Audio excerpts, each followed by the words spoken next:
So guys, we've got matchups on again. We have got Phil up, who is a 12 handicapper, and we have got Chris, who is a 5 handicapper. We're going to take a look at their golf swings and give them some solutions that will help their game, and hopefully you can learn something from their game and perhaps some drills in there that can help you improve your game, your swing and your consistency.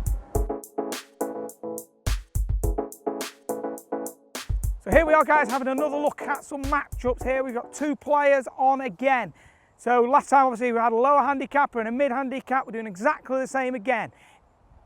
If you've enjoyed this so far, the first video, and if you enjoy this one, give it a like, give it a thumbs up, comment below. If you'd like to be involved, have a look at the end of the video where you'll have the details for what you need to do. Send your video in and we will make sure that you are considered to be part of the matchup. You might not be in the next video, but keep your eye out. You could be in it going forwards. So what we've got today is, first person up is Chris, who is a 5 handicapper. So Chris struggles with overdraws and pulls.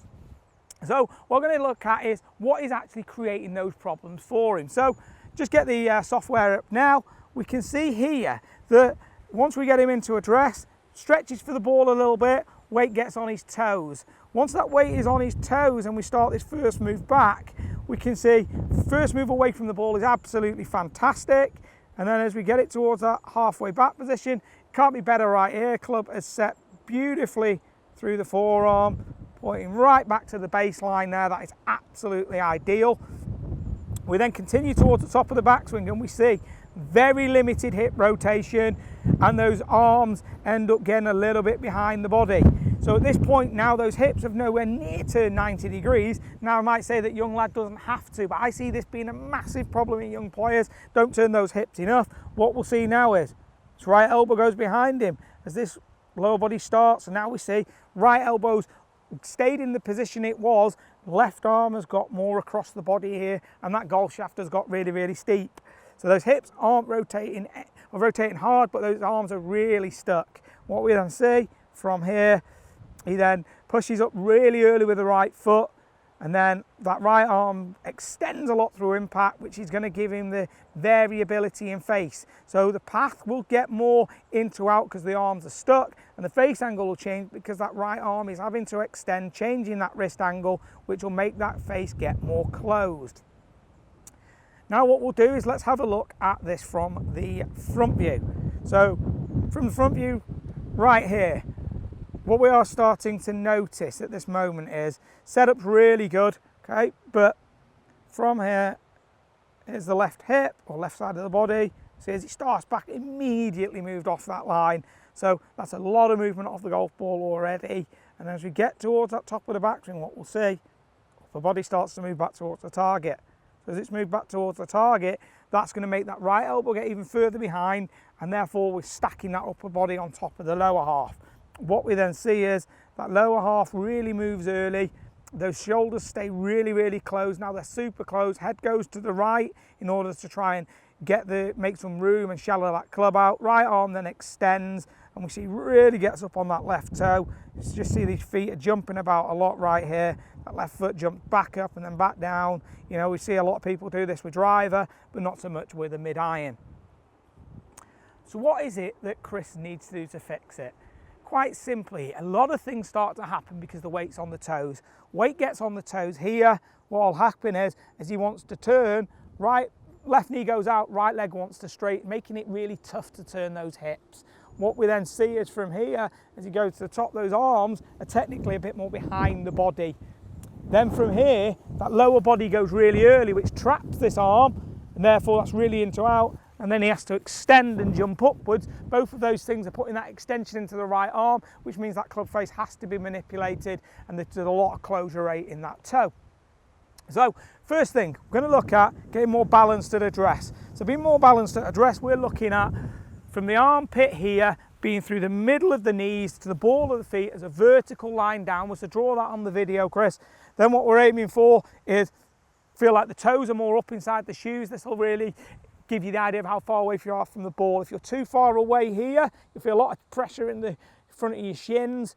If you're in the right position, you'll just feel really nice. You might feel too close to the ball, but you won't feel any pressure in the front of those shins. So that's first thing. Then what we want you to do, as you're getting towards that top of the backswing, this will do two things. This swing thought will help with the matchup in two areas. It'll get you turning the hips more, but help you not move off the ball as much.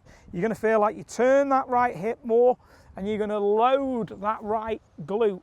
So it'll feel like this is going down. It won't, but it'll feel like it's loading down, and you're pushing into that right heel at the top. From here, we want to get that right heel to feel like it stays on the floor, and that right elbow can get forward, so it's got loads of room here. Once you're in that position, you won't have to manipulate the club. A great drill for you, which will help you with lots of things, sticking a belt loop. So I've just got this one here. I've got a little alignment stick cover on the end, so if I bash my hand on it, it doesn't hurt so much.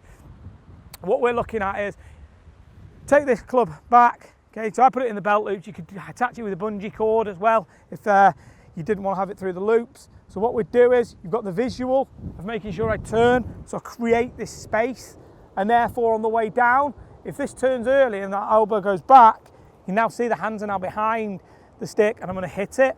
So the idea is going to be that the right heel pushes into the floor for longer, stays down, and those arms get in front of the stick here, which will then give you loads of space in order to deliver that club into impact.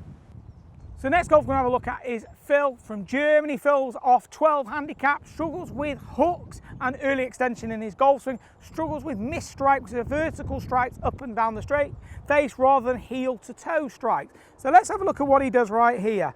We can see here at address in that posture, he's got the back a little bit concaved in right here. So that's not actually a great posture for golf. It's great if you can do a lifting in the gym because it restricts movement and helps protect your back. It's not going to help you when you want to put some mobility into your golf swing. We actually see the effect of that when we draw this little spine angle in right here during the motion. So what we'll see is as Phil starts the club back, first move away, you know, arguably the club face a little bit open at this point, but it's not miles out, it's a little bit open. Yes, it's something you might want to fix longer term going forwards, but it's not going to kill your game.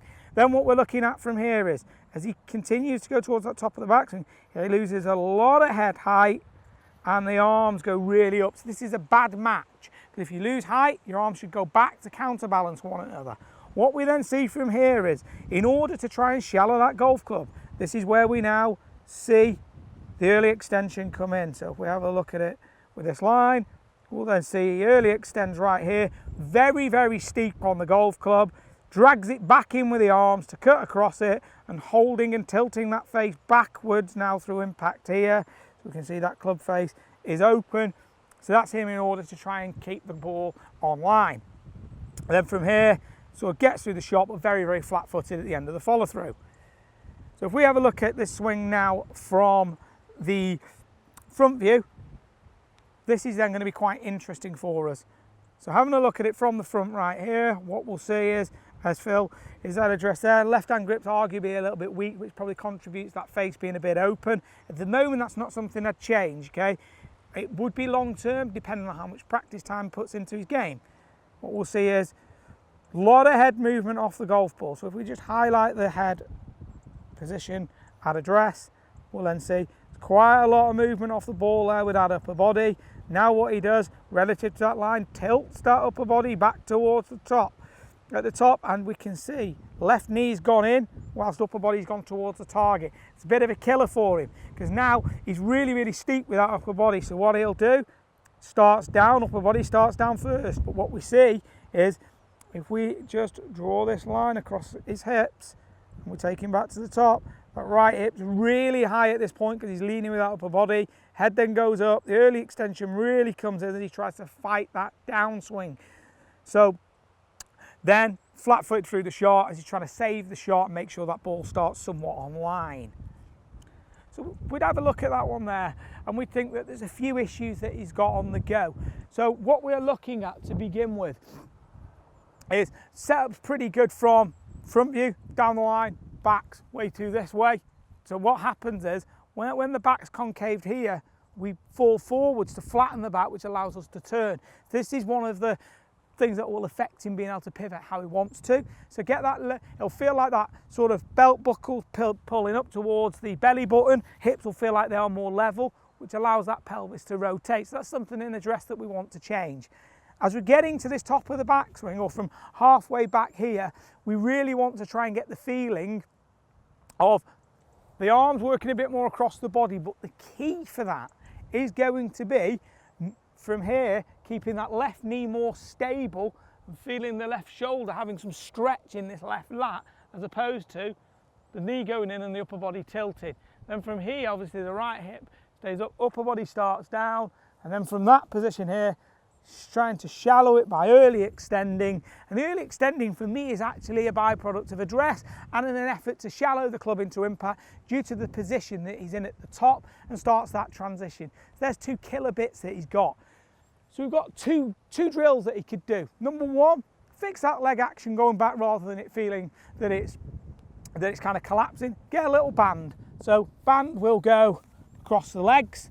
So we'll be looking at trying to get that in here, toss across the top of the knees. So it's right in here. It feels like he's working outward with each leg against the band rather than allowing to go with that tension. From here, focus on winding up and getting that left shoulder properly stretched at that top of the backswing. This will be huge. This will actually help him then with the transition, because from here, the upper body won't need to lean towards the target because it already isn't there. You can feel like he can separate that band further, which will therefore allow him to get that club to shallow properly. Not tilting the upper body at the top will help making sure that the arms aren't going as upwards, because if they stay in position, the arms should shallow a little bit more to the top. So that'd be a great drill for that leg action. Now, a little band theme here for him. So here's one here, little knot tied into it. This one goes over the right leg, so it goes up middle of the thigh into the grip. So get some tension with it in the grip, getting a feeling. You can hit balls with this. Okay, keep this stable, stretch it away. So stretching it away at the top, and then at the top here, feeling that stretch increases, which will therefore give you the sensation of the club being able to shallow. So the club can come in on a better angle here. And because that knee's re-rotating, it'll help push the knee back and the pelvis backwards, stop you from early extending, and get that club coming through on a shallower angle rather than you starting down with those shoulders and that right hip staying really high. So there's hopefully some really good fixes in there, some good drills, and hopefully you guys can get something out of all of these drills that can help your game.